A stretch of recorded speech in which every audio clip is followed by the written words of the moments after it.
அளவற்ற அருளாளனும் நிகரில்லா பேரன்புடையவனுமாகிய எல்லாம் வல்ல அல்லாஹ்வின் திருப்பெயரால் ஆரம்பம் செய்கின்றேன். அன்பிற்குரிய பெரியோர்களே, தாய்மார்களே, சகோதர சகோதரிகளே, அல்லாஹ் தஆலா மனிதர்களாகிய நம்மை எல்லாம் இந்த உலகத்தில் படைத்து நாம் வாழ்வதற்கு தேவையான அனைத்து வசதிகளையும் அல்லாஹ் நமக்கு செய்து தந்திருக்கின்றான். அல்லாஹ் நம்மை எதற்காக படைத்திருக்கின்றான், நாம் எங்கே செல்லவிருக்கின்றோம், நாம் செல்லவிருக்கக்கூடிய இடத்திலே நம்மை எது பாதுகாக்கும் என்பதையெல்லாம் அறியாத சமுதாயமாகத்தான் இந்த மனித சமுதாயம் வாழ்ந்து கொண்டிருப்பதை நாம் பார்க்கின்றோம். அல்லாஹ் நம்மை எதற்காக படைத்தான்? அல்லாஹ் கூறுகின்றான், خلقல் மௌத வல் ஹயாத லியப்லுவக்கும் அய்யுக்கும் அஹ்ஸனு அமலா. இறைவன் தான் இவ்வுலகத்தில் மனிதனுக்கு மரணத்தையும் வாழ்வையும் அல்லாஹ் படைத்தான். எதற்காக ஒவ்வொரு மனிதனுக்கும் வாழ்க்கை என்கின்ற நிலையையும் மரணம் என்கின்ற நிலையையும் அல்லாஹ் ஏற்படுத்தினான். லியப்லுவக்கும் அய்யுக்கும் அஹ்ஸனு அமலா. உங்களில் நல்லறங்கள் செய்யக்கூடியவர்கள் யார், நல்ல காரியங்களை, நன்மையான காரியங்களை அதிகம் செய்யக்கூடியவர்கள் யார் என்று சோதனை செய்வதற்காகத்தான், பரீட்சை செய்வதற்காகத்தான் மனிதனுக்கு வாழ்வையும் மரணத்தையும் அல்லாஹ் கொடுத்ததாக சொல்லி காட்டுகின்றான். உண்மையிலேயே இன்றைக்கு நம்முடைய இஸ்லாமிய சமுதாயம் நாம் அல்லாஹ்வை நம்பியிருந்தாலும், திருமறை குர்ஆனை நம்பியிருந்தாலும், அந்த நம்பிக்கையில் நாம் ஆழமாக நம்முடைய மனது அதை நம்பிக்கை கொண்டிருக்கிறதா என்று பார்த்தால் நிச்சயமாக இல்லை என்றுதான் சொல்ல வேண்டும். என்ன காரணம்? அல்லாஹ் சொல்லி காட்டுகின்றான், وَمَن يَرْجُو لِقَاءَ رَبِّهِ فَلْيَعْمَلْ عَمَلًا صَالِحًا. எவன் ஒருவன் தன்னுடைய இறைவனை சந்திக்க வேண்டும் என்று ஆசை வைக்கின்றானோ, நாம் மறுமையில் சோரம் செல்ல வேண்டும் என்று ஆவல் கொள்கின்றானோ, அவன் நல்லறங்களை அதிகம் செய்யட்டும் என்று அல்லாஹ் கூறுகின்றான். நபிகள் நாயகம் ஸல்லல்லாஹு அலைஹி வஸல்லம் அவர்கள் அற்புதமாக சொன்னார்கள். சஹீஹுல் புகாரியிலே பதிவு செய்யப்பட்டிருக்கிறது. யத்பவுல் மையித ஸலாஸத்துன் வ அஹ்லுஹு வ மாலுஹு வ அமலுஹு. நபிகள் சொன்னார்கள், ஒருவன் இறந்து போய்விட்டான் என்று சொன்னால் அவனுடைய ஜனாசாவிற்கு பின்னால் 3 விஷயங்கள் பின்தொடர்ந்து செல்கிறது. எதுவெல்லாம் செல்லும்? வஅஹ்லுஹு வமாலுஹு வஅமலுஹு. அவனுடைய குடும்பத்தினர் செல்வார்கள். ஒரு இறந்து போய்விட்டான்னு சொன்னா நம்முடைய குடும்பத்தினர்கள் நம்மோடு வருவார்கள். இரண்டாவது சொல்கின்றார்கள், மாலுஹு, அவனுடைய செல்வம் அவனோடு வரும். வஅமலுஹு, அவன் இந்த உலகத்திலே செய்த நல்ல காரியங்கள், தீய காரியங்கள் அவனோடு செல்லும். எல்ஜிஓ இஸ்லானி வ யபுகா வாஹிதுன். 2 விஷயங்கள் அவனை விட்டும் திரும்பிவிடும், ஒன்று மட்டும்தான் அவனோடு தங்கி இருக்கும். எந்த 2 விஷயங்கள் திரும்பும்? எல்ஜிஓ அஹ்லுஹு வ மாலுஹு, அவனுடைய குடும்பத்தினர் திரும்பி விடுவார்கள். அவனுடைய செல்வம், அடிமையை செல்வமாக நினைத்தார்களே அந்த அடிமைகள் திரும்பி விடுவார்கள். அவன் செய்த நல்ல தீய காரியங்கள் மட்டும்தான் அவனோடு நிலைத்திருக்கும். கடைசி வரை நம்மோடு எது வரும்? இந்த உலகத்திலே நாம் உயிரோடு வாழும்போது எந்த நல்லறங்களை நாம் செய்கின்றோமோ அதுதான் நம்மை இறுதி வரை நம்மோடு வரவிருக்கின்றது. அல்லாஹ் சொல்லி காட்டுகின்றான், وَمَا تُقَدِّمُوا لِأَنفُسِكُم مِّنْ خَيْرٍ تَجِدُوهُ عِندَ اللَّهِ. இந்த உலகத்திலே உயிரோடு வாழும்போது உங்களுக்காக, உங்களுடைய ஆத்மாக்களுக்காக நீங்கள் எந்த நல்ல காரியங்களை முற்படுத்துகிறீர்களோ இந்த உலகத்திலே வாழும்போது நீங்கள் எந்த நல்லறங்களை செய்கிறீர்களோ அந்த நல்லறங்கள் தான் மரண அல்லாஹ்விடம் நீங்கள் அவற்றை தான் கூலியாக பெற்றுக் கொள்வீர்கள் என்று அல்லாஹ் சொல்லி காட்டுகிறான். இன்றைக்கு நாம் இந்த உலக வாழ்க்கையில் இந்த உலகத்தில் அற்ப உலகத்திலே வாழ்வதற்கு எவ்வளவு முக்கியத்துவத்தை வழங்குகின்றோமோ, அழியக்கூடிய ஒரு உலகம், அற்பமான ஒரு உலகம், ஒருவன் எவ்வளவுதான் செல்வத்தை சம்பாதித்தாலும் இந்த உலகத்தில் அனைத்து இன்பங்களையும் அவன் பெற்றுவிட முடியுமா? நிச்சயமாக முடியாது. மிகப்பெரிய மாடிகளை கட்டியிருப்பான், வீட்டின் அடித்தளத்தில் தான் இருப்பான், மாடிக்கு மேல ஏற முடியாது. என்னப்பா, நான் எத்தனை மாடிகள் கட்டினாலும் அவனால் அதை சுற்றி பார்க்க முடியாது. என்ன காரணம்? காலில் முட்டுக்கால் வலி. டாக்டர் மேல ஏறக்கூடாதுன்னு சொல்லிட்டாரு. ஒரு படிக்கு மேல ஏறினாலே கால் வலிக்குது. எவ்வளவு பெரிய மாளிகைகளை கட்டினாலும் அதை மனிதனால் அனுபவிக்க முடிகின்றதா? மிகப்பெரிய செல்வந்தனாக இருப்பான், சாப்பாட்டுல உப்பு போட்டு சாப்பிட முடியாது. ஏண்டா? பிரஷர் கூடி போச்சு, ரத்த கொதிப்பு ஏறி போச்சு, உப்பு சேர்த்தா உயிருக்கு ஆபத்து, அதனால சாப்பாட்டுல உப்பு போடாம தான் சாப்பிட வேண்டும். நம்முடைய செல்வம் நம்மை ருசியாக சாப்பிட வைக்கின்றதா? நிச்சயமாக இல்லை. மிகப்பெரிய செல்வந்தனாக இருப்பான், சாயாவில் சீனி போட்டு குடிக்க முடியாது. என்ன ஆச்சுப்பா? எனக்கு சுகர் நோய், சக்கரை வியாதி, நீரிழிவு நோய், நான் சீனி போட்டு குடிக்க கூடாதுன்னு சொல்லி டாக்டர் சொல்லிவிட்டார். அப்ப இந்த உலகம் என்பது எவ்வளவுதான் பெரிய செல்வந்தனாக இருந்தாலும் அவன் இந்த உலகத்தில் முழு இன்பத்தையும் அனுபவித்து விட முடியாது. இந்த உலகம் என்பது அற்ப வாழ்க்கை தான். ஆனால் மறுமை என்பது அது அற்பமான வாழ்க்கையா? ஒரு கவிஞர் கூட சொல்லி காட்டுவார், உலகம் இறைவனின் சந்தை மடம், அது வருவோரும் போவோரும் தங்குமிடம், இதுவரை நமக்கு சொந்த இடம், அங்கே இருக்குது வேறு புதிய இடம். அதுபோல பாட்டா படிச்சதுனால நம்ம சமுதாயம் விளங்காம போயிடுச்சு, மனித சமுதாயம் விளங்கவில்லை. இந்த உலகம் என்பது இது ஒரு சந்தையை போன்று. ஒரு சந்தைக்கு மாட்டை கொண்டு வருவாங்க, அதோடு சாயந்தரம் ஆயிட்டா மாடுகளை பத்திரிக்கொண்டு சென்று விடுவார்கள். அதுபோலதான் இந்த உலக வாழ்க்கை என்பது அற்பமான ஒரு வாழ்க்கை. இந்த அற்பமான உலக வாழ்க்கைக்கு எவ்வளவு தியாகங்கள், அதற்காக எவ்வளவு போராட்டங்கள், இந்த ஒரு ஜான் வயிற்றை நிரப்புவதற்காகவும் உலகத்தில் உள்ள அற்ப சுகங்களை அடைவதற்காகவும் வியாபாரத்தில் நாம் எவ்வளவு கஷ்டப்படுகின்றோம், நம்முடைய விவசாயத்தில் எவ்வளவு சிரமப்படுகின்றோம். இதெல்லாம் எதற்காக? அழியக்கூடிய இந்த உலகத்திற்காகத்தானே. ஆனால் அழியாத ஒரு வாழ்க்கையை நாம் எல்லாம் சந்திக்கவிருக்கின்றோமே, அந்த வாழ்க்கையிலே யாரும் நமக்கு உதவி செய்ய முடியாது. அல்லாஹ்வுடைய அருள் இருந்தால்தான் நாம் சோழம் செல்ல முடியுமே. அந்த இறைவனுடைய அருளை பெற்றுத் தரக்கூடிய நல்ல காரியங்களில் நாம் ஆர்வம் செலுத்தினோமா? நிச்சயமாக இல்லை என்றுதான் சொல்ல வேண்டும். நம்முடைய ஏகத்துவவாதிகள் கூட நாம் எல்லாம் மார்க்கத்துவோம், ஒரு கையில் இறைவேதம் மறுகையில் நபிபோதம் இருக்கையில் நமக்கு என்ன கவலை? நபிகள் நாயகம் இரண்டு விஷயங்களை விட்டு சென்றார்கள், ஒன்று அல் குர்ஆன், மற்றொன்று ஹதீஸ். அந்த இரண்டையும் பற்றி பிடிக்கக்கூடிய காலம் எல்லாம் நீங்கள் வழிதவறவே மாட்டீர்கள். நாங்கள் குர்ஆன் சுன்னாவை பின்பற்றக்கூடியவர்கள் என்று சொல்கின்றோமே. நம்முடைய தௌஹீத்வாதிகள், நம்முடைய தௌஹீத் ஜமாத்தினர், நீங்கள் உங்களுடைய மனதை தொட்டு சிந்தித்து பாருங்கள். நாம் ஒவ்வொருவரும் நம்முடைய மனதை தொட்டு சிந்தித்து பார்க்க வேண்டும்.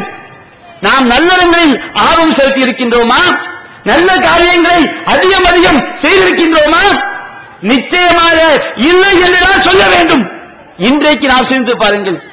இன்றைக்கு 24 மணி நேரம் நாம் தூங்கி கண் விழித்ததிலிருந்து நாம் இன்று இரவு தூங்க போகின்றோம். இன்றைக்கு நாம் செய்த நல்லறங்கள் என்ன?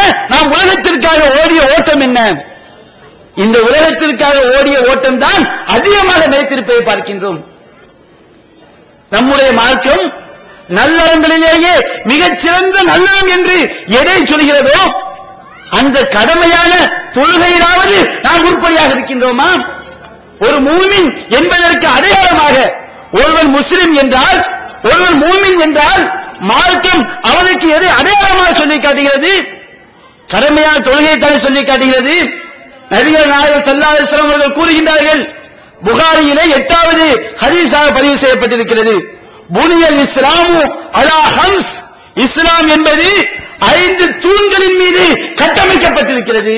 நம்முடைய மார்க்கம் இருக்கிறதே, நம்ம கிட்ட உள்ள, நம்ம இஸ்லாமிய சமுதாயத்தில் உள்ள ஒரு மிகப்பெரிய குறை, ஹதீஸ்களுடைய நபிகள் நாயகம் சொல்லக்கூடிய அந்த போதனையை ஒரு தத்துவமாகத்தான் நாம் பார்க்கிறோம். நம்ம எப்படி பார்க்கிறோம்? எவ்வளவு அற்புதமான மார்க்கம்! ஒரு முஸ்லிம் என்றால் தன்னுடைய நாவாலும் கரத்தாலும் பிற முஸ்லிம்களுக்கு தொல்லை தராதவன் தான் முஸ்லிம் ஆவான் என்று தத்துவமாக பார்க்கின்றோமே தவிர, நம்முடைய நாவினாலும் நம்முடைய கரத்தினாலும் பிற மக்களுக்கு நாம் தொல்லை தராமல் இருக்கின்றோமா? இல்லை. ஹதீஸ்கள் அற்புதமா போர்டு மாற்றி வைக்கிறோம், ஹதீஸ்கள் அற்புதமா பேப்பர் அடிச்சு வெளியிடுகின்றோம். அந்த ஒவ்வொரு வாசகத்தையும் நம்முடைய வாழ்வில் நாம் பின்பற்றுகின்றோமா?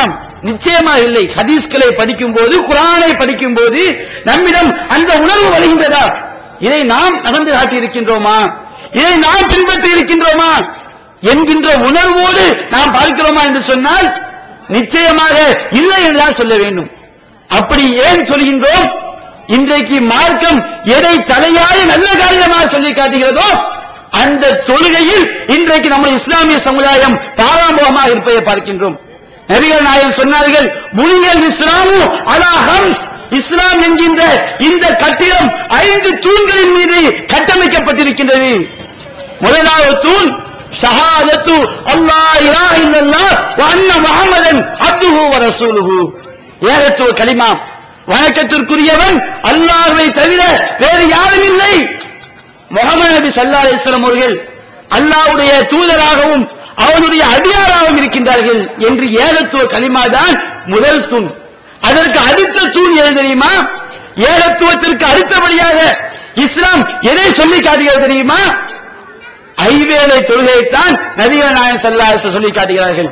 வயகாமஸ் ஸலாத் வஈதாயிஸ் ஸகாத் வஸௌமி ரமலான், தொழுகையை நிலைநாட்டுவது, ஜகாத்தை நிறைவேற்றுவது, ரமலான் மாதம் நோன்பு நோற்பது, உடல் ஆரோக்கியமும் செல்வ வசதியும் இருந்தால் இறைவனுடைய ஆலயமாகிய அந்த காபத்துல்லாவை நம்முடைய வாழ்நாளில் ஒரு தடவை ஹஜ் செய்வது, இந்த 5 தூண்களின் மீதுதான் இஸ்லாமிய மார்க்கம் கட்டமைக்கப்பட்டிருப்பதாக சொல்லி காட்டுகிறார்கள். இன்றைக்கு இஸ்லாத்துடைய ஒரு தூணாகிய, இரண்டாவது தூணாகிய இந்த தொழுகையில் நாம் எப்படி இருக்கின்றோம்? அன்பிற்குரிய சகோதரர்களே, அல்லாஹ் தஆலா மார்க்க சகோதரன் என்று அல்லாஹ் யாரை சொல்லி காட்டுகிறான் தெரியுமா? உண்மையான ஒரு மூமின் தன்னுடைய சகோதரனாக யாரை எடுத்துக்கொள்ள வேண்டும் தெரியுமா? அல்லாஹ் கூறுகின்றான் சூரத்துல் மாயிதா என்கிற அத்தியாயத்திலே 55ஆம் வசனத்தில் அல்லாஹ் கூறுகின்றான், இன்னமா வலியுக்குமுல்லாஹு வ ரசூலுஹு வல்லதீன ஆமனூ, உங்களுடைய நண்பர்கள் யார் தெரியுமா? உங்களுடைய பாதுகாவலர்கள் யார் தெரியுமா? அல்லாஹ் உங்களுடைய பாதுகாவலன், அல்லாஹ்வுடைய தூதர் உங்களுடைய நண்பர். இன்னும் ஈமான் கொண்ட மக்கள் உங்களுடைய நண்பர்கள். ஈமான் கொண்டவர்கள் என்றால் யார் தெரியுமா? அல்லதீன யுகீமூன ஸலாத்த வ யூதூன ஸகாத்த வ ஹும் ராகிஊன், அவர்கள் தொழுகையை நிலைநாட்டுவார்கள். ஈமான்தாரிகள் என்றாலே அல்லாஹ் திருமறை குர்ஆனில் ஏறத்தாழ 50க்கும் மேற்பட்ட இடங்களில், 50 என்ன 100க்கும் மேற்பட்ட இடங்களில் இந்த தொழுகையை நிலைநாட்டுவதை பற்றித்தான் அல்லாஹ் அதிகம் சொல்லி காட்டுகிறான். உங்களுடைய மார்க்க சகோதரர்கள் யார் தெரியுமா? எவர்கள் அல்லாஹ்வை நம்பி தொழுகையை நிலைநாட்டி ஜகாத்தையும் நிறைவேற்றுகிறார்களோ அவர்கள்தான் உங்களுடைய நண்பர்கள் என்று அல்லாஹ் சொல்லி காட்டுகிறான். என்றால் இன்றைக்கு நாம் எத்தனை பேர் மூமின்களுக்கு நண்பர்களாக இருக்கின்றோம்?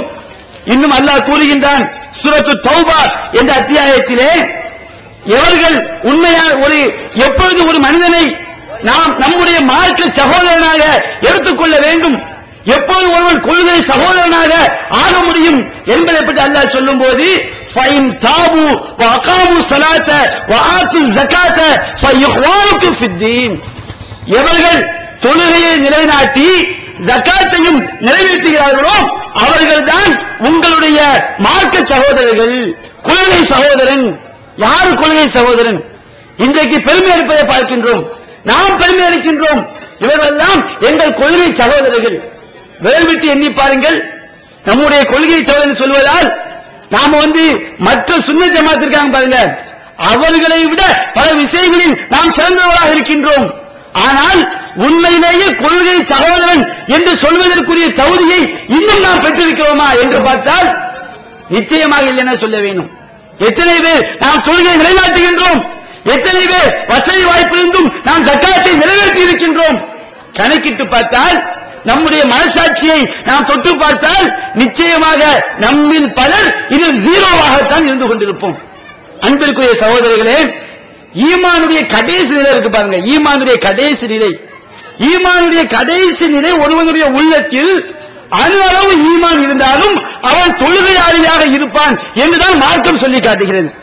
இந்த சஹீஹுல் புகாரியிலே 7438 செய்தியிலே அல்லாஹ் ஒரு ஹதீஸிலே அல்லாஹ் ஒரு செய்தியை அல்லாஹ் சொல்லி காட்டுகிறான்.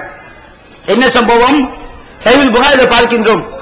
ஒருவனுடைய உள்ளத்தில் அணு அளவு ஈமான் இருக்கிறது என்பதற்கு அடையாளம் என்ன தெரியுமா? மறுமை நாளில் எல்லா மக்களும் மஹ்ஷர் மைதானத்திலே ஒன்று கூட்டப்படுவார்கள். ஒன்று கூட்டப்படும் போது அல்லாஹ் என்ன செய்வான்? அனைவரையும் ஒன்று கூட்டி யார் யார் எதை எதை வணங்கினார்களோ அதையெல்லாம் அல்லாஹ் எடுத்து காட்டுவான். அல்லாஹ் சிலுவையை எடுத்து காட்டுவான். சிலுவையை வணங்கியவர்கள் அந்த சிலுவைக்கு பின்னால் சென்று நரகத்தில் போய் விழுவாங்க. அல்லாஹ் சந்திரனை எடுத்து காட்டுவான். சந்திரனை வணங்கியவர்கள் ஆக இதுதான் நம்முடைய கடவுள், இதோ வந்துவிட்டார் என்று எண்ணி அந்த சந்திரனுக்கு பின்னால் சென்று நரகத்தில் போய் விழுவாங்க. அல்லாஹ் சூரியனை எடுத்து காட்டுவான். சூரியனை பார்ப்பவர்கள், சூரியனை வணங்கியவர்கள் இதுதான் நம்முடைய கடவுள் என்று நினைத்து அந்த சூரியனுக்கு பின்னால் சென்று நரகத்தில் போய் விழுவாங்க. இப்படி எவர்கள் யார் யாரையெல்லாமோ கடவுளாக நினைத்தார்களோ அதையெல்லாம் அல்லாஹ் எடுத்து காட்டுவான். நாகூர் அவுலியாவை கடவுளாக நினைத்து அவரிடம் பிரார்த்தனை செய்து அவரிடம் பாவ மன்னிப்பு கேட்டார்களே, அவருக்கு அந்த கபர், அந்த நாகூர் அவுலியா இல்ல, அந்த கபரை தான் நினைச்சாங்க. அந்த கபர் அப்படியே வரும். அந்த மனிதன் நல்ல மனிதராக இருந்தா அவன் தப்பிச்சு போயிடுவாரு. இவன் எதை போய் வணங்கினானோ, எதை கும்பிட்டானோ அது அப்படியே வரும். அந்த பச்சை போர்வை அப்படியே வரும். ஆகா, நம்ம அவுலியா வந்துட்டாரு. அந்த பச்சை போர்வைக்கு பின்னாடியே திண்டோட போய் எங்க போய் விழுவான்? நரகத்துல போய் விழுவான். இப்படி யார் யார் எதை எதை வணங்கினாங்களோ நபிகள் பொதுவா சொல்லிட்டாங்க, யார் யார் எதை எதை வணங்கினார்களோ அதற்கு பின்னால் போய் நரகத்திலே விழுவார்கள். இறுதியாக எஞ்சி நிற்பவர்கள் யார்? டிஎன்டிஜே வீடியோ விஷன் வழங்கும் புதிய வெளியீடுகள். சகோதரர் சம்சுலுல்லா ஆற்றிய உரைகள். சொர்க்கத்தில் நபியுடன் இருக்க என்ன வழி, அல்லாஹுவிற்காக புறக்கணிப்போம், சொர்க்கம் நரகம், ஜமாத் தொழுகையை பேணுவோம், இறை நம்பிக்கையாளரின் இனிய பண்புகள். சகோதரர் எம் எஸ் சுலைமான் ஆற்றிய உரைகள். சிறு அமல்களும் பெருநன்மைகளும், நடைமுறைக்கு வந்த நபி வழி, தூய எண்ணத்தில் இறைவணக்கம், இப்ராஹிம் நபியின் பிரச்சாரம். சகோதரர் ரஹ்மத்துல்லாஹ் ஆற்றிய உரைகள். ஆடம்பர உலகமும் அழியா மறுமையும், குர்ஆன் கூறும் உதாரணங்கள், சமூக கொடுமைகள், முஸ்லிம்களாக மரணிப்போம், இறுதி மூச்சு வரை இஸ்லாம். சகோதரர் பிர்தௌசி ஆற்றிய உரைகள். தனி மனித வழிபாடு, இஸ்லாமும் மௌலிதும். சகோதரர் நாசர் ஆற்றிய உரைகள். இறைவசனங்களை நிராகரிக்கும் வரதட்சணை திருமணங்கள், இஸ்லாத்தின் பார்வையில் இறை இல்லங்கள். சகோதரர் அப்பாஸ் அலி ஆற்றிய உரைகள். அல்லாஹுவிற்காக விருப்பம், இன்றைய முஸ்லிம் பெண்களின் நிலை. ஒரு சீடியின் விலை ரூபாய் 20 மட்டுமே. கிடைக்கும் இடம் டிஎன்டிஜே வீடியோ விஷன், நம்பர் 30, அரண்மனைக்காரன் தெரு, மண்ணடி, சென்னை 1. Phone number 25215226. ஈமான் கொண்டவர்கள் மட்டும்தான் எஞ்சி நிற்பார்கள். அப்ப அல்லாஹ் கேட்பான், நீங்க ஏமா நிக்கிறீங்க, நீங்க போகலையா? நாங்க எந்த இறைவனை வணங்கினோமோ அவனை காணவில்லையே, அவன் இன்னும் வரவில்லையே. அப்படி அல்லாஹ் என்ன செய்வான்? அவர்கள் இறைவனை பற்றி எப்படி, இறைவன் எப்படி இருப்பான் என்று கற்பனை செய்து வைத்திருந்தார்களோ அந்த தோற்றத்தில் அல்லாஹ் வருவான். அப்படி அவங்க அல்லாஹ்வை பார்ப்பார்கள். பார்த்த பிறகு என்ன நடக்கும்? அனைவரும் கேள்வி கணக்குக்கு, விசாரணைக்கு அழைத்து செல்லப்படுவார்கள். மூமின்களுக்கு தான் விசாரணை நடக்கும். அல்லாஹ்வை நம்பியவர்களுக்கு தான் கேள்வி கணக்கு. இணை வைத்தவர்கள் கேள்வி கணக்கு கிடையாது. மொத்தமா கொண்டு வாங்க, என்ன கேள்வி கணக்கு? அதையெல்லாம் முடிஞ்சு போச்ச, மொத்தமா கொண்டு போய் தள்ளியாகும். இப்பொழுது கேள்வி கணக்கு கேட்பதற்காக, அழைத்து செல்வதற்காக நரகத்தின் மீது கேள்வி கணக்கெல்லாம் கேட்கப்பட்டு நரகத்தின் தாண்டிதான் எங்க போகணும்? சொர்க்கத்துக்கு போகணும். அப்ப நரகத்தின் மீது ஒரு பாலம் அமைக்கப்பட்டு அதிலே கடந்து செல்வார்கள். சில மூமின்கள் மின்னல் வேகத்தில் போவாங்க, சில மூமின்கள் காற்றுடைய வேகத்தில் போவாங்க. அவர்கள் செய்த வேகத்திற்கு தகுந்தவாறு செல்லும் போது சில அந்த நரகத்தின் இரு பகுதிகளின் கொக்கிகள் அப்படியே சுத்தி கொண்டே இருக்கும். சில மூமின்கள் கடந்து செல்லும் போது அந்த கொக்கிகள் அவர்களை அப்படியே நரகத்திற்கு இழுத்து கொண்டு போய் நரகத்தில் போயிடுவாங்க. தப்பிச்சு வந்தவங்க திரும்பி பார்ப்பாங்க, ஆகா நம்மோடு வந்தவங்களை காணலையே, இறைவா எங்களோடு பின்னாடி வந்தாங்களே, சல்லூனமானா யசூமூனமானா எங்களோடு தொழுது கொண்டிருந்தார்கள் சொல்லக்கூடிய வாசகத்தை பார்க்கிறோம். என்ன சொல்வாங்க? பின்னாடி வரக்கூடியவங்களா யாரு? தப்பிச்சு போனவங்க. அல்லாஹ் சொல்வாங்களா, இறைவா இவர் எங்களுக்கு பின்னால் வந்தார்கள், அவர்களை காணவில்லை, அவர்களெல்லாம் யார் தெரியுமா? சல்லூனமானா எங்களோடு தொழுது கொண்டிருந்தார்கள், யசூமூனமானா எங்களோடு நோன்பு நோட்டுக் கொண்டிருந்தார்கள் அப்படின்னு சொல்லுவாங்க. அப்ப அல்லாஹ் என்ன பண்ணுவான்? சரி, நான் உங்களுடைய சகோதரர்களை நரகத்தை விட்டு வெளியாக்குகின்றேன், யாருடைய உள்ளத்திலே ஒரு தங்க காசு அளவிற்கு ஈமான் இருக்கிறதோ, ஒரு தீனார் அளவிற்கு ஈமான் இருக்கிறதோ அவரை நரகத்திலிருந்து வெளியாக்குங்கள். தங்க காசு அளவு ஈமான் இருக்கு பாருங்க, அவரை நரகத்திலிருந்து வெளியெடுக்கப்படும். யாருடைய உள்ளத்திலே அரை தீனார் அளவிற்கு, அரை தங்க காசு அளவிற்கு இறை நம்பிக்கை இருக்கிறதோ அவரை நரகத்திலிருந்து வெளியாக்குங்கள், அவரை நரகத்திலிருந்து வெளியாக்கப்படும். அடுத்து அல்லாஹ் சொல்லுவான், எவருடைய உள்ளத்திலே ஒரு கடுகளவு ஈமான் இருக்கிறதோ அவர்களை நரகத்திலிருந்து வெளியாக்குங்கள், நரகத்திலிருந்து அவங்க வெளியாக்கப்படுவாங்க.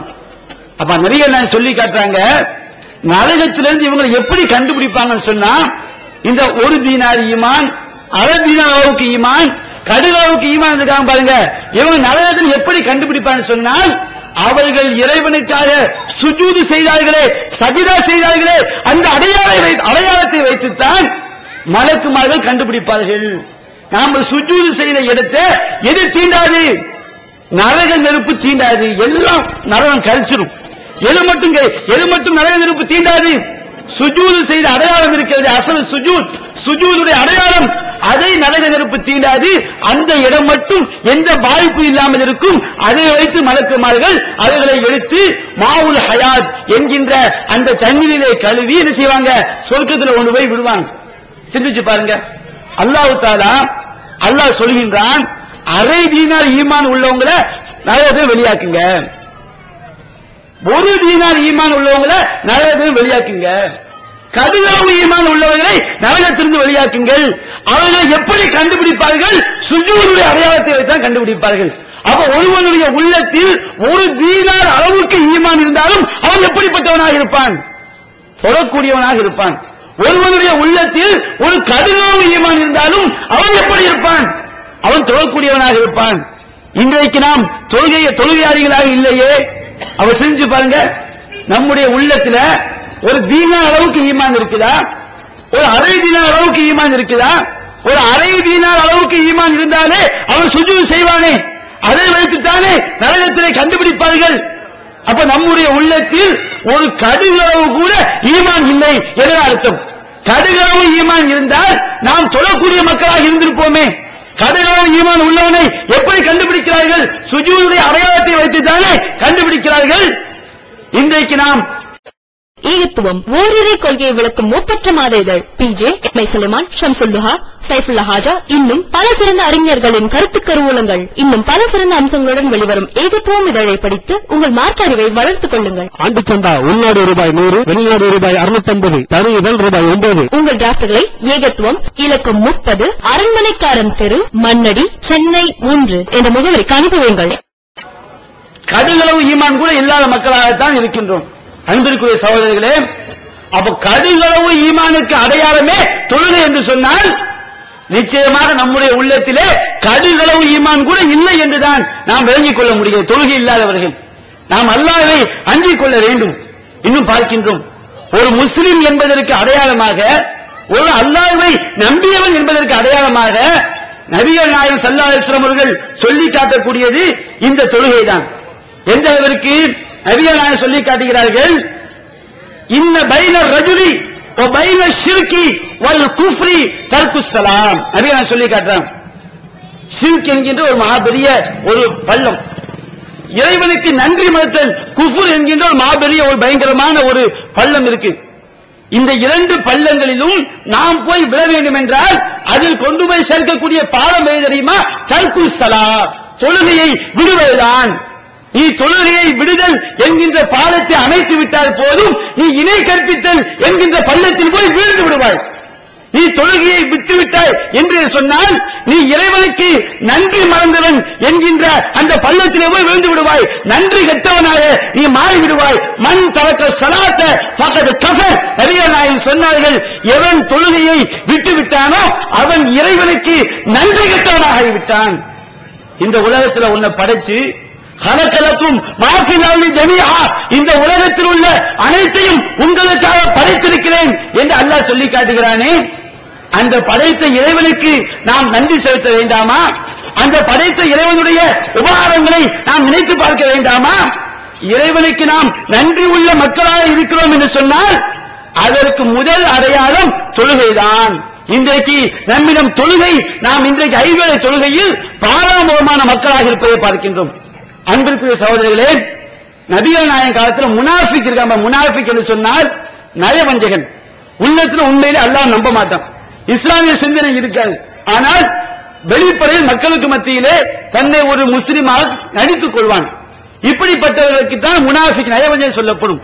இந்த நயவஞ்சகர்கள் கூட, இந்த முனாஃபிக்கின்கள் கூட நபிகள் நாயகம் காலத்தில் தொழுகையாளிகளாக இருந்திருக்கிறார்கள். அல்லாஹ் கூறுகின்றான் சூரத்து நிசா என்ற அத்தியாயத்திலே 142 வசனத்திலே அல்லாஹ் கூறுகின்றான், இன்னல் முனாஃபிகீன யுஹாதிஊனல்லாஹ வஹுவ ஹாதிவுஹும். முனாஃபிக்கின்கள் அல்லாஹ்விற்கு அவர்கள் மோசடி செய்து விடலாம் என்று எண்ணுகிறார்கள், ஆனால் அல்லாஹ்வுடைய மோசடியை முறியடித்து விடுவான். வைதா காமு இல ஸலாத்தி காமு குஸாலாம். அவர்கள் தொழுகைக்காக நின்றால் சோம்பேறிகளாக நிற்பார்கள். அப்ப என்ன விளங்குது? நபிகள் நாயகம் காலத்துல முனாஃபிக்கின்கள் கூட தொழுகைக்காக வந்திருக்கிறான். சோம்பேறியா நிற்பாங்க, ஆனா முனாஃபிக் என்ன செஞ்சிருவான்? தொழுகைக்காக சோம்பேறியா நிற்பான். இன்றைக்கு நாம் அந்த முனாஃபிக்கின்கள் தொழுகைக்கு வந்தாங்களே, இன்றைக்கு நாம் தொழாதவர்களாக இருக்கின்றோமே, நம்முடைய நிலைமை என்னவென்பதை நாம் சிந்தித்து பார்க்க வேண்டும். அன்பிற்குரிய சகோதரர்களே, இந்த தொழுகையுடைய முக்கியத்துவத்தை நாம் விளங்காமல் இருக்கின்றோம். அல்லாஹ் தஆலா திருமறை குர்ஆனில் பல்வேறு இடங்களில் இந்த தொழுகை அல்லாஹ் வலியுறுத்தி சொல்லி காட்டுகின்றான். சூரத்துல் பக்ராவில் 238 வசனத்தில் அல்லாஹ் கூறுகின்றான், ஹாஃபிது அலஸ் ஸலவாத்தி வஸ்ஸலாத்தில் உஸ்தா வகூமு லில்லாஹி கானிதீன். மக்களே, நீங்கள் தொழுகைகளை பேணி தொழுது கொள்ளுங்கள், நடு தொழுகையாகிய அசல் தொழுகையையும் நீங்கள் பேணி தொழுது கொள்ளுங்கள். தொழுகையுடைய சிறப்பு தான் பின்னாடி சொல்லவிருக்கின்றேன். இந்த தொழுகையை நம்முடைய மார்க்கம் எவ்வளவு முக்கியத்துவப்படுத்தி பாருங்கள். அல்லாஹ் கூறுகின்றான், ஹாஃபிது அலஸ் ஸலவாத்தி வஸ்ஸலாத்தில் உஸ்தா, தொழுகைகளை பேணிக் கொள்ளுங்கள், நடு தொழுகையாகிய சிறப்பு மிகுந்த தொழுகையாகிய அசல் தொழுகையையும் நீங்கள் பேணிக் கொள்ளுங்கள். வகூமு லில்லாஹி கானிதீன், அல்லாஹ்விற்கு பணிந்தவர்களாக நீங்கள் நின்று அவனை வணங்குங்கள் என்று அல்லாஹ் கட்டளையிடுகின்றான். அது மட்டுமல்ல, சூரத்து நிசா என்கின்ற அத்தியாயத்திலே 103வது வசனத்தில் அல்லாஹ் கூறுகின்றான், ஃபஅகீமுஸ் ஸலாத், நீங்கள் தொழுகையை நிலைநாட்டுங்கள். இன்ன ஸலாத்த கானத் அலல் முஃமினீன கிதாபம் மவ்கூதா. மக்களே, அறிந்து கொள்ளுங்கள், அல்லாஹ்வை நம்பிய மக்கள், நீங்கள் அல்லாஹ்வை நம்பியவர்களாக இருந்தால், ஈமான்தாரிகளாக இருந்தால், தொழுகை உங்களுக்கு நேரம் குறிக்கப்பட்ட கடமை என்று அல்லாஹ் சொல்லி காட்டுகின்றான். அதற்குரிய நேரம் வந்துவிட்டது என்று சொன்னால், தொழுகைக்குரிய நேரம் வந்துவிட்டது என்று சொன்னால், நீ அல்லாஹ்வை நம்பி இருந்தீர்கள் என்று சொன்னால், நீங்கள் தொழுகையை கண்டிப்பாக நிறைவேற்ற வேண்டும் என்று நம்மை படைத்த இறைவன் நமக்கு சொல்லி காட்டுகின்றான். அது மட்டுமல்ல, சூரத்து தாஹா என்கின்ற அத்தியாயத்திலே 132வது வசனத்தில் அல்லாஹ் கூறுகின்றான், நபிகள் நாயகத்தை அல்லாஹ் கட்டளை போடுகின்றான், நபியே வஅமுர் அஹ்லக பிஸ்ஸலா வஸ்தபிர் அலைஹா. நபியே, உம்முடைய குடும்பத்தினரை தொழுமாறு ஏவுவீராக. நாம் மட்டும் தொழுதால் போதாது, நபிகள் நாயகத்திற்கே அல்லாஹ் இப்படி கட்டளை போடுகிறான் என்று சொன்னால், நாம் அதில் எவ்வளவு கவனமாக இருக்க வேண்டும் என்பதை சிந்தித்து பார்க்க வேண்டும். அல்லாஹ் கூறுகின்றான், நபியே வஅமுர் அஹ்லக பிஸ்ஸலா வஸ்தபிர் அலைஹா. நபியே, நீங்கள் உம்முடைய குடும்பத்தினரை தொழுமாறு ஏவுங்கள், இன்னும் நீங்களும் தொழுகையிலே உறுதியாக இருந்து கொள்ளுங்கள். இன்றைக்கு நம்முடைய தொழுகைக்கு எது நமக்கு பெரிய டேஞ்சரா தெரியும்? நம்முடைய வியாபாரம் நமக்கு பெரிய டேஞ்சரா தெரியும். நம்முடைய தொழில்துறை நமக்கு தொழில் சென்று விட்டால், இறைவனை வணங்குவதற்காக சென்று விட்டால், எங்கே வியாபாரம் நஷ்டமடைந்து விடுமோ, எங்கே நம்முடைய தொழில் பாதிக்கப்பட்டு விடுமோ, நமக்கு வாழ்வாதாரம் கிடைக்காமல் போய்விடுமோ என்று நாம் பயப்படுகின்றோம். அதற்கு இறைவன் விடை கூறுகின்றான், நபியே லா நஸ்அலுக ரிஸ்கா நஹ்னு நர்சுகு. நபியே, உம்மிடம் நாம் ரிஸ்கை கேட்கவில்லை, நாம் உம்மிடம் வாழ்வாதாரத்தை கேட்கவில்லை, நாம் தான் உனக்கு ரிஸ்கை வழங்குகின்றேன். அல்லாஹ் சொல்றான். அதே தொழுகைக்காண்டி போனா, அந்த நேரத்தில் உன்னுடைய கடையை அடைத்தால், அந்த நேரத்தில் உன்னுடைய தொழிலை விட்டுவிட்டால், அந்த நேரத்தில் நீ உன்னுடைய குடும்பத்தை பிரிந்து விட்டால் உனக்கு நஷ்டம் ஏற்பட்டுவிடும். தொழில் நஷ்டமாகிவிடும் என்று நீ பயப்படுகிறாயா? அப்படி பயப்படாதீர்கள், உங்களுக்கு நான் தான் ரிஸ்கை வழங்குகின்றேன். நம்பிக்கை நமக்கு இருக்குதா? படைச்ச ரப்புல் ஆலமீன் ரிஸ்க் தருகின்றான் என்கிற நம்பிக்கை இருந்தால், இன்றைக்கு தொழுகைக்காக பாங்கு சொல்லப்பட்டால் சொல்வான், பள்ளிகள் பல இருந்தும் பாங்கோசை கேட்ட பின்பும் பள்ளி செல்ல மனமில்லையோ, படைத்தவன் நினைவில்லையோ. நினைவு இல்ல, பாங்கோசை கேட்குது, ஐவேளை தொழுகை இன்றைக்கு நாம் இசா தொழுகைக்கு நம்ம என்ன செஞ்சிருக்கோம்? இந்த மீட்டிங் நடக்கிறதுனால இசா தொழுகை தாமதமாக தொழுவது சிறந்தது, அதான் மீட்டிங் நடத்துறோம். ஆனால் மற்ற நேரங்களில் பார்க்கிறோம் என்ன செய்கின்றோம்? பள்ளிவாசல் அப்படியே பாங்கோச கேட்கும். சில ஊர்களில் போய் பார்த்தீங்கன்னு சொன்னா சுத்தி சுத்தி அடிங்க பாங்க சத்தம். சுபு தொழுகைக்கு பாங்க சொல்லி முடிக்க அந்த சத்தம் எல்லாம் ஓய்ந்து போகவே 5 நிமிடம் 10 நிமிடம் ஆகும். அந்த அளவுக்கு பாங்க சத்தம் கேட்கும். நாம் என்ன செய்யறோம்? போர்வை இழுத்து மூடிவிட்டு தூங்கி கொண்டிருப்பதை பார்க்கின்றோம். இறைவனுடைய அச்சம், இறைவனுடைய பயம் நமக்கு வரவில்லை. கடை அப்படி வியாபாரம் நடந்து கொண்டிருக்கும், பாங்கு சத்தம் கேட்கும்.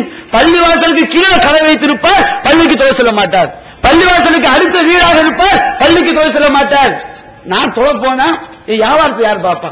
நான் தொழிலைக்காக சென்றால் என் தொழிலை யார் கவனிப்பார்? நஷ்டம் அடைந்து விடுமே என்று உலகத்துடைய வெளிப்புற அலங்காரத்தை பார்க்கின்றோம். அல்லாஹ் சொல்கின்றான், நீங்கள் இறைவனை வணங்குவதற்காக சென்றால் நிச்சயமாக உங்களுக்கு அல்லாஹ் எழுதிய ரிஸ்க் குறைக்கப்படாது. இறைவன் தான் உங்களுடைய ரிஸ்கை தாராளமாக தருகின்றான். நபிகள் நாயகம் ஸல்லல்லாஹு அலைஹி வஸல்லம் அவர்கள் எந்த அளவு சொல்லி காட்டாங்க தெரியுமா? நஸை என்ற கிரந்தத்திலே பதிவு செய்யப்பட்டிருக்கிறது. நபிகள் நாயகம் சொல்றாங்க, இன்ன அவ்வளமா யுஹாஸபு பில் அப்து யௌமல் கியாமா பிஸ்ஸலாஹ். மறுமை நாள் சாதாரண நாள் அல்ல. யாருடைய உதவியும் நமக்கு கிடைக்காதே, இறைவனுடைய கருணை இருந்தால் மட்டுமே நாம் தப்பிக்க முடியுமே.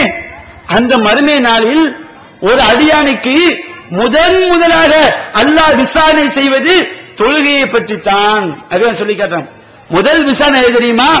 ஒரு கல்லூரியில் போய் நம்ம சேர போறோம். முதல்ல என்ன செய்வாங்க? நேர்முக தேர்வு சின்ன டெஸ்ட் வைப்பாங்க. அதுல பாஸ் ஆனதான் கல்லூரிக்கு என்ன செய்வாங்க? எடுப்பாங்க. அந்த மாதிரி மறுமை நாளில் முதல் விசாரணை தொழுகையை பற்றித்தான். ஃபைன் ஸலஹத் ஃபகத் அஃப்லஹ வ அன்ஜஹ.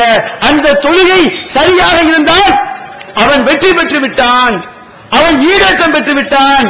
வயின் ஃபஸதத் ஃபகத் ஹாப வ ஹஸிர. அந்த தொழுகை பாழாகிவிட்டால், அவன் சரியாக தொழாதவனாக இருந்தால் அவன் ஃபகத் ஹாப வ ஹஸிர, அவன் தோல்வி அடைந்து விட்டான், அவன் நஷ்டம் அடைந்து விட்டான். இன்றைக்கு நாம் எப்படி இருக்கிறோம்? மறுமை நாள்ல முதல் விசாரணையில் பாஸ் ஆகக்கூடியவர்களாக, தேர்ச்சி பெறக்கூடிய மக்களாக நாம் இருக்கின்றோமா? நிச்சயமாக இல்லை என்றுதான் நாம் சொல்ல வேண்டும். நபிகள் நாயகம் ஸல்லல்லாஹு அலைஹி வஸல்லம் அவர்கள் அற்புதமாக சொல்லி காட்டுறாங்க. இன்றைக்கு நம்முடைய இஸ்லாமிய சமுதாயம் பல்வேறு துறைகளிலும் நாம் பின்னுக்கு தள்ளப்படுகின்றோம். நமக்கு பலவிதமான நெருக்கடிகள், தொல்லைகள் எதிரிகள் மூலமாக தரப்படுகிறது. இதற்கெல்லாம் என்ன காரணம்?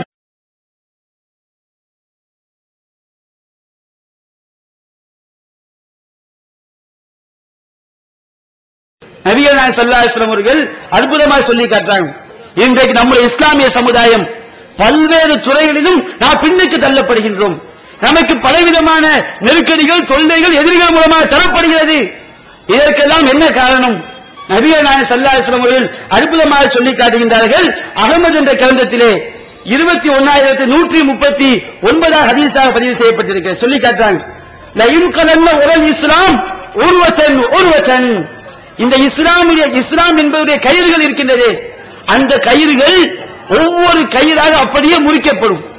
இஸ்லாம் என்பது அது பல சட்டங்கள் இருக்கு பாருங்க, பல சட்டங்கள், பல நல்ல காரியங்கள். இவை அனைத்தையும் நாம் ஒற்றுமையாக பிடித்தால், அனைத்து நல்ல காரியங்கள் செய்தால் அது உறுதியாக இருக்கும். ஆனால் மக்கள் என்ன செய்வாங்க? ஒவ்வொரு கயிறாக அதை துண்டித்துக் கொண்டே வருவார்கள்.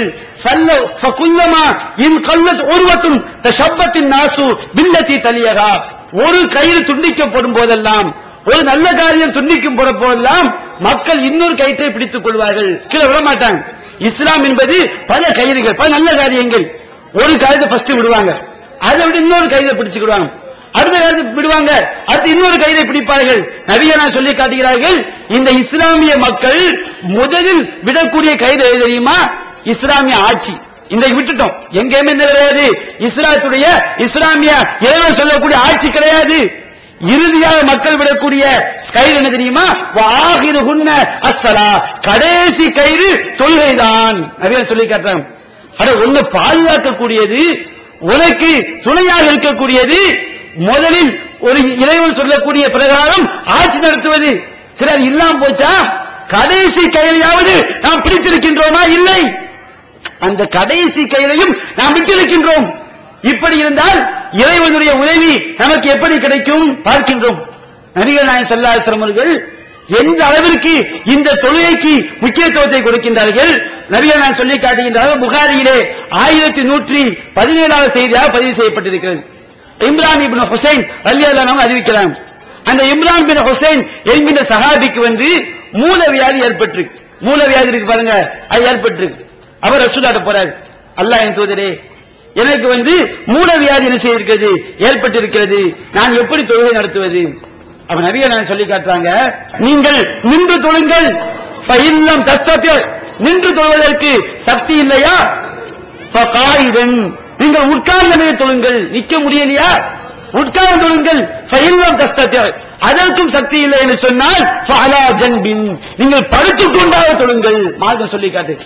மார்க்கத்தில் உள்ள எல்லா அமல்கள் இருக்கு பாருங்க, நோன்பு, அதேபோல் ஜக்காத் நிறைவேற்றுவது, ஹஜ் செய்வது, இதற்கெல்லாம் ஒரு சில தகுதிகள் இருக்க வேண்டும். ஆனால் இந்த தொழுகைக்கு எப்படிப்பட்ட நிலையில் இருந்தாலும் உனக்கு தண்ணீரை ஒளி செய்ய முடியலையா, வெண்ணி போட்டு ஒளி செய், தொழுது கொள்ளலாம். வெண்ணியும் பயன்படுத்த முடியவில்லையா, தொழுகையை விட்டுவிட அனுமதி கிடையாது. தயமம் செய்தால் தொழுதாக வேண்டும். நீ ஊரில் இருக்கின்றாயா, நீ தொழுகை நிறைவேற்ற வேண்டும். நீ பயணத்தில் செல்கின்றாயா, உனக்கு சலுகை கிடையாது. இரண்டாவது சுழற்சி என்ன செய்துகள், தொழுதுகள். எந்த ஒரு நிலையிலும் தொழுகையை விடுவதற்கு மார்க்கம் அனுமதிக்கவில்லை. இன்றைக்கு நாம் எந்த காரியத்தை மார்க்க நமக்கு மிக உறுதியாக வலியுறுத்தி சொல்லி காட்டுகிறதோ அந்த விஷயத்தில் தான் இன்றைக்கு நம்முடைய சமுதாயம் பாராமுகமாக இருப்பதை பார்க்கின்றோம். நபிகள் நாயகம் ஸல்லல்லாஹு அலைஹி வஸல்லம் அவர்கள் எந்த சொல்லி காட்டுறாங்க, போர்க்களம் இருக்கு பாருங்க, போர்க்களம். மார்க்கத்தில் சூரத்துல் பக்ராவிலே 2வது அத்தியாயத்திலே 237 வசனம் எடுத்து பாருங்க. போர்க்களமாக இருந்தால் கூட அங்கு எதிரிகளுடைய தாக்குதல்கள், எதிரிகளுடைய வாள்கள் நம்முடைய உயிர்களை குறிபார்த்துக் கொண்டிருக்கும், நம்முடைய கருத்துக்களை அது வெட்டுவதற்கு தயாராக இருக்கும்.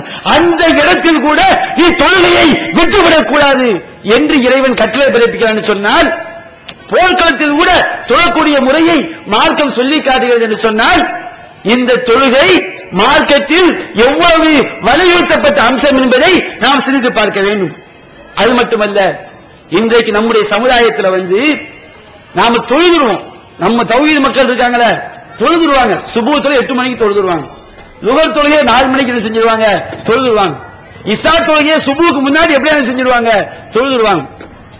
தொழுகை என்று சொன்னால் நமக்கு நிர்பந்தத்துக்கு உள்ளாக்கப்பட்டா எப்படியா தொழுதுக்கலாம். ஆனால் அதை விட மிக மிக முக்கியமானது இந்த தொழுகையை ஜமாத்தோடு நிறைவேற்றுவதுதான் பார்க்கின்றோம்.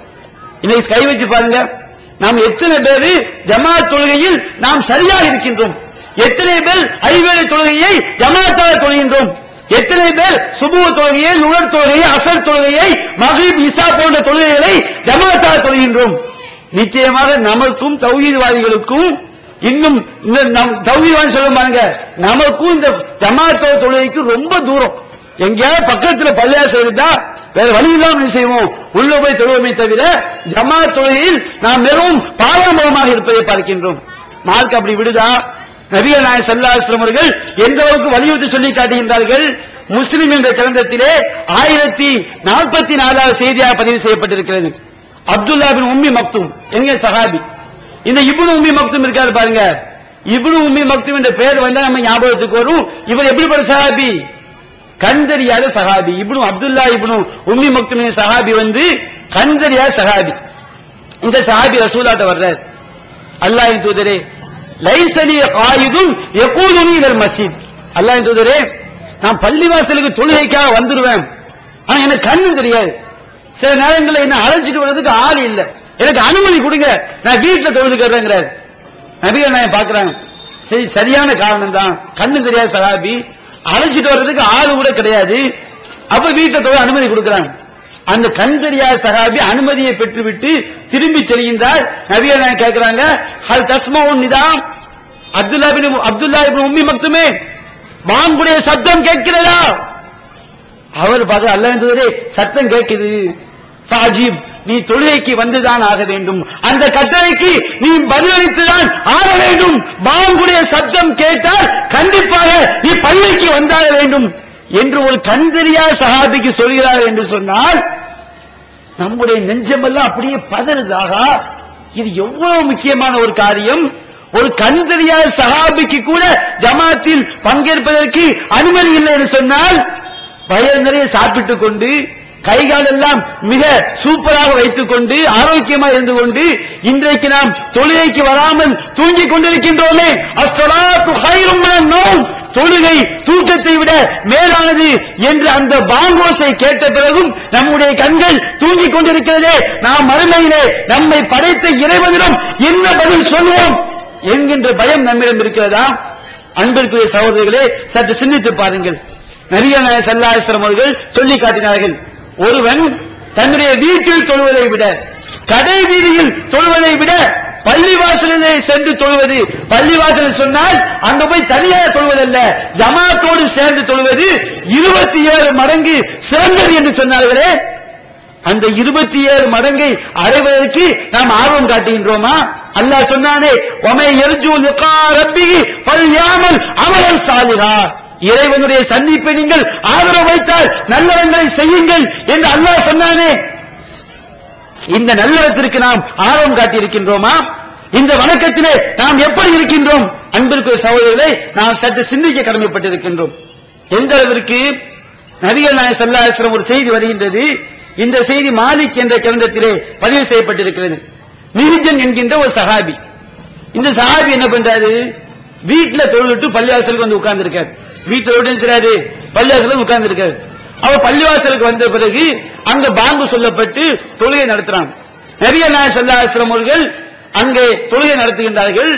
தொழுது முடிச்சவன பார்த்தா மிஹ்ஜன் சஹாபி தொழாம தனியா உட்கார்ந்து இருக்காரு. நபிகள் நாயகம் கேட்கிறாங்க, மா மனஅக அன் துஸல்லி மஅன் நாஸ் அலஸ்த பிரஜுல் முஸ்லிம், மிஹ்ஜன் அவர்களே, மக்களோடு ஜமாஅத்தாக தொழுவதை விட்டும் உன்னை தடுத்தது எது? நீ ஒரு முஸ்லிமான மனிதன் கிடையாதா?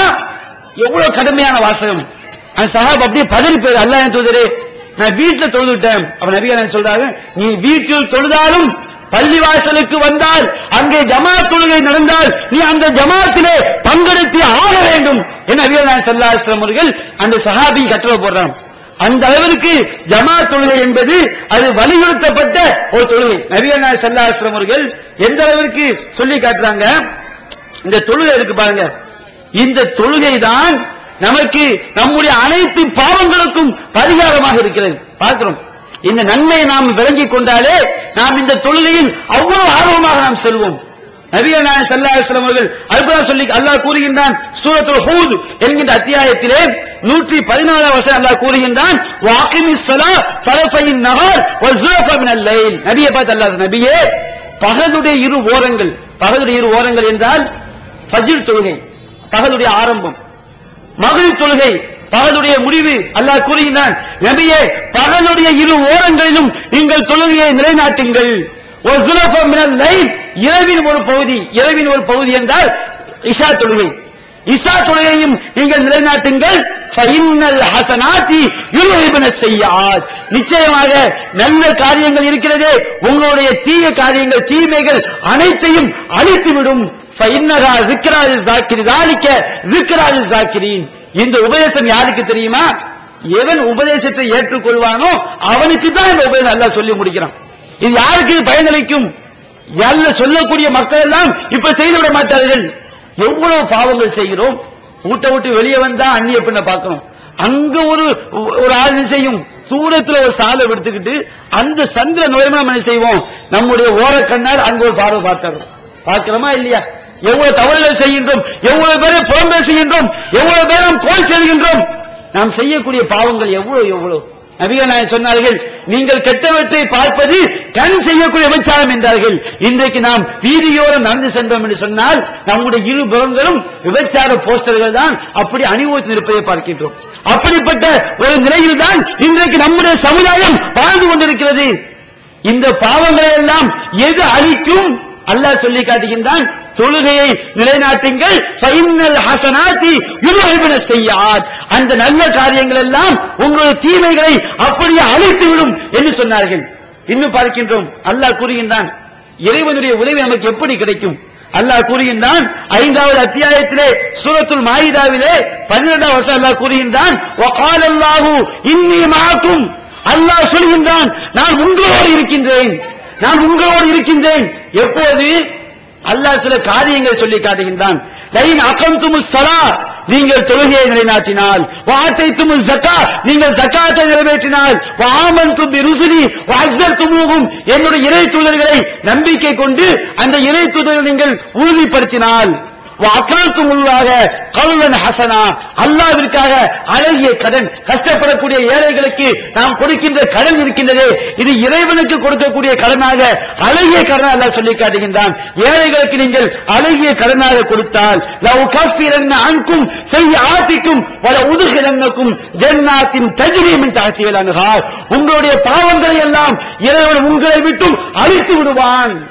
எப்ப அழிப்பான் அல்லாஹ்? நீங்கள் தொழுகையை நிலைநாட்டினால். அல்லாஹ் நிறைய நன்மைகளை பட்டியல் போடுகின்றான். தொழுகையை சொல்கின்றான், ஜகாத்தை கூறுகின்றான், இறைவனுக்காக ஏழைகளுக்கு கடன் கொடுப்பதை அல்லாஹ் சொல்லி காட்டுகின்றான். முதலாவதாக அல்லாஹ் சொல்லி காட்டுவது தொழுகையை தான் அல்லாஹ் சொல்லி காட்டான். நீங்க தொழுகையை நிலைநாட்டினால். மகளிருக்கு வழிகாட்டும் மாத இதழ் தீன்குல பெண்மணி தமிழ்நாடு தவ்ஹீத் ஜமாத்தின் மேற்பார்வையில் முஸ்லிம் பெண்களுக்கான இல்லற கடமைகள், மருத்துவ பகுதி, சிறுவர் பகுதி, திருமண தகவல் பகுதி, ஹதீஸ் திறனாய்வு போட்டி மற்றும் பல சுவையான அம்சங்களுடன் வெளிவரும் முஸ்லிம் பெண்களுக்கான முழுமையான மாத இதழ் தீன்குல பெண்மணி. ஆண்டு சந்தா உள்நாடு ரூபாய் 100, வெளிநாடு ரூபாய் 650, தனி இதழ் ரூபாய் 9. உங்கள் MODDகளை எடுத்து அனுப்ப வேண்டிய முகவரி தீன்குல பெண்மணி, நம்பர் 30, அரண்மனைக்காரன் தெரு, மண்ணடி, சென்னை 1. இறைவன் உங்களோடு இருக்கின்றான். இன்றைக்கு அந்த இறை உதவியை இறைவன் நம்மோடு இறைவனை கொண்டு வருகின்றதே, அந்த தொழுகையை நாம் முறையாக நிலைநாட்டுகின்றோமா? இல்லை. அப்படி நீங்கள் தொழுதால் உங்களுடைய பாவங்களை நான் மன்னிப்பேன் என்று அல்லாஹ் சொல்கின்றானே, அந்த தொழுகையை நாம் நிலைநாட்டிக் கொண்டிருக்கின்றோமா? அல்லாஹ்